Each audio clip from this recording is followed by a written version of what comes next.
Hi guys. इससे पहले वाले वीडियो में हमने 8.2 का जो पहला वाला क्वेश्चन है वो हमने पूरा कर लिया था, जितना भी क्वेश्चन था उसका सारा कर लिया था। और इस पार्ट में हम लोग करेंगे क्वेश्चन नंबर 2 से। ठीक है, तो देखते हैं क्वेश्चन नंबर 2 में क्या है। तो क्वेश्चन नंबर 2 में जितने भी ये सब ऑप्शनल है, बस आपको सही ऑप्शन चुनना है। लेकिन हम लोग सही ऑप्शन तभी चुन सकेंगे जब हम लोग इसका सही आंसर ले आ पाएंगे। ठीक है, क्वेश्चन है 2 tan 30 degree by 1 + tan square 30 degree और ऑप्शन में है sin 60, cos 60, tan 60 और sin 30। ठीक है, तो सबसे पहले तो हमें इसका वैल्यू निकालना पड़ेगा, तो हम लोग इसका वैल्यू फाइंड करते हैं क्या होने वाला है। ठीक है, अब 10 वैल्यू रखना है। 2 इंटू tan 30 का वैल्यू होता है 1/√3। ठीक है, और उसी तरह 1/1 प्लस tan 30 का होता है 1/√3, इसका स्क्वायर है तो स्क्वायर है। ठीक है, अब इसको लिख सकते हैं 2/√3, नीचे में 1 + 1/3। ठीक है, अब इसको करते हैं हम लोग, क्या हो जाएगा 2/√3 और यहाँ पे अगर एलसीएम लेंगे तो 3 1 3 + 1, तो क्या हो जाएगा 2/√3 बाई 4/3। तो इसको ऊपर ले जाएंगे 2/√3 इंटू 3/4। तो ये इसको 2 बार में काटेगा, ए इसको √3 बार में काटेगा, तो क्या हो गया √3/2। अब हम लोग देखेंगे कि किसका √3 वैल्यू होता है।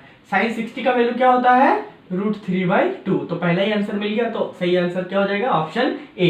ठीक है, तो आई होप कि ये क्वेश्चन समझ में आया हो, क्योंकि बहुत इजी है। बस आपको वैल्यू फाइंड करना है और आपको देखना है कि वो वैल्यू ऑप्शन में किस वैल्यू के साथ मैच करता है। cos 60 का वैल्यू होता है 1/2, tan 60 का वैल्यू होता है सिर्फ √3 और sin 30 का वैल्यू होता है 1/2। तो किसी से मैच नहीं कर रहा, हम लोग का आंसर किससे मैच कर रहा है sin 60 से, तो आंसर क्या हो जाएगा sin 60। ठीक है, तो क्वेश्चन नंबर 2 पे चलते हैं। सो गाइस, ये दूसरा क्वेश्चन का दूसरा नंबर क्वेश्चन है। ठीक है, क्वेश्चन है 1 - tan square 45 by 1 + tan square 45 degree और ऑप्शन में है tan 90, 1 sin 45 और 0। ठीक है, तो सबसे पहले हम लोग इसका सॉल्यूशन पे आते हैं।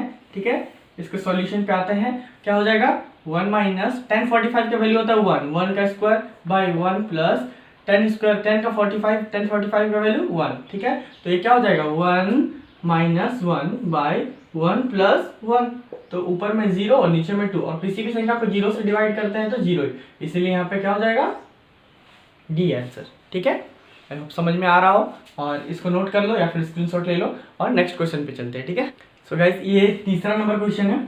क्वेश्चन क्या है sin 2a = 2 sin a। ठीक है, और हम लोग को बोलना है कि बताना है कि ये कब सही होगा, ये जो इक्वेशन दिया हुआ है ये कब सही होगा जब a का वैल्यू 0 हो या 30 हो या 45 हो या 60 हो। तो ये क्वेश्चन थोड़ा सा आपको लेंदी लग रहा होगा या फिर आपको थोड़ा कॉम्प्लेक्स लग रहा होगा, तो इसको इजीली ऐसा समझते हैं कि एक एक ऑप्शन करके हम लोग पुट करेंगे और देखेंगे कि किस ऑप्शन में ये सही है बैठ रहा है। ठीक है, देखते हैं हम लोग। सबसे पहले सॉल्यूशन पे आते हैं। sin 2a = 2 sin a। ठीक है, सबसे पहले sin 2a लेते हैं, sin 2a। अच्छा, a का वैल्यू सबसे पहले 0 लेते हैं हम लोग, sin 2 0, तो क्या हो जाएगा sin 0 का वैल्यू कितना होता है 0। यहाँ पे देखते हैं 2 sin a, 2 into sin a, अच्छा sin 0। ठीक है, sin 0 का वैल्यू 0, 0 इंटू 2 0, इसलिए दोनों सेम आ जा रहा है, इसलिए a जब 0 होगा तो ही जाके ये प्रूव होगा, तो ये सही हो जाएगा आंसर। ठीक है, अब बहुत जन को कंफ्यूजन होगा कि हम लोग को पता कैसे चलेगा कि 0 ही होगा, तो ये थोड़ा सा लॉजिक है छोटा सा कि sin 0 का वैल्यू 0 ही होता है और 0 को कहीं भी पुट करेंगे तो वो पूरा इक्वेशन को क्या कर देगा 0 कर देगा। तो ये सिंपल से लॉजिक है, इसको याद रखना है। तो क्या हो जाएगा आराम से हम लोग ऑप्शन चूज कर पाएंगे कि किस ऑप्शन को रखने से सही आंसर आ पाएगा, क्योंकि हर क्वेश्चन में तो आप सेम अप्रोच नहीं लगा सकते ना, सेम हर बार क्वेश्चन के अकॉर्डिंग आप आंसर नहीं ला सकते। कभी कभी आपको ऑप्शन के थ्रू क्वेश्चन की तरफ जाना पड़ता है, तब जल्दी बन जाता है क्वेश्चन। ठीक है, तो इसके बाद वाला क्वेश्चन ट्राई करते हैं, तो इसको नोट कर लो या फिर। सो गाइस, ये आखिरी क्वेश्चन है दूसरे नंबर क्वेश्चन का, पार्ट 4 क्वेश्चन है ये। क्वेश्चन क्या है 2 tan 30 degree by 1 + tan square 30 degree. ठीक है, इसको हम लोग को बताना है कि किस ऑप्शन के थ्रू ये सही रहेगा। ठीक है, तो हम लोग सबसे पहले इसका सॉल्यूशन पे आते हैं, क्या हो जाएगा 2 tan 30 डिग्री। अच्छा, डायरेक्ट वैल्यू रखते हैं, tan 30 का वैल्यू होता है 1/√3 by 1 plus tan square 30 degree. tan 30 का वैल्यू कितना होता है 1/√3, इसका स्क्वायर। ठीक है, तो इसको आते हैं हम लोग 2/√3 और नीचे में क्या हो जाएगा 1 + 1/3, तो इसको करते हैं 2/√3 बाई ये क्या हो जाएगा 4/3, इसको एलसीएम ले लेंगे तो, और 2/√3 इंटू 3/4, ये 2 बार में काटेगा, ये √3 बार में काटेगा। आंसर क्या आ जाएगा √3/2। ये तो सबसे पहला वाला क्वेश्चन के जैसे ही आ गया। अब √3/2 किसके बराबर होगा, cos 60 तो होता है 1/2, sin 60 होता है √3/2, तो √3/2 किसके बराबर हो जाएगा, ऑप्शन बी के बराबर। ठीक है, तो ये बहुत ही इजी था क्वेश्चन, इसको नोट कर लो और स्क्रीनशॉट ले लो, जो भी करना है कर लो। और हम लोग नेक्स्ट क्वेश्चन पे आते हैं। और ज्यादा क्वेश्चन बचा नहीं एक्सरसाइज 8.2 का।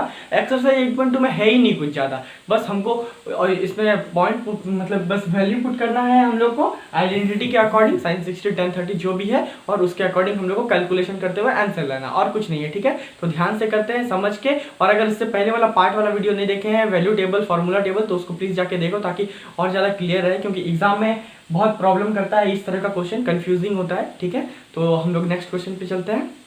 सो गाइस, ये क्वेश्चन नंबर 3 है, और ये जो क्वेश्चन है ना बहुत इंपॉर्टेंट है, इसको कहीं पे इंपॉर्टेंट टिक लगा लेना, ये बहुत ज्यादा आता है एग्जाम्स में, और ये बहुत मजेदार क्वेश्चन भी है। ठीक है, इसको बनाने में बहुत मजा भी आता है, बहुत ज्यादा मजेदार क्वेश्चन है। लेकिन पहले मैं आपको थोड़ा सा ये हार्ड लगेगा। क्वेश्चन क्या है कि 10a + b = √3 और 10a - b = 1/√3, और हम लोग को बताना है a और b का वैल्यू क्या होगा। ठीक है, तो हम लोग एक काम करेंगे, एक एक करके सॉल्यूशन करने का कोशिश करेंगे दोनों में से। ठीक है, अब देखते हैं कैसे सॉल्यूशन होता है। सबसे पहले इस इक्वेशन को लेते हैं 10a + b = √3। अब हमें ये तो समझ में आ रहा है कि हमें a और b चाहिए, 10 और a सबको हटाना पड़ेगा कैसे भी करके, कम से कम 10 को तो हटाना ही पड़ेगा। अब 10 को हटाने के लिए हम लोग क्या अप्रोच अपनाएंगे देखते हैं। ठीक है, a + b।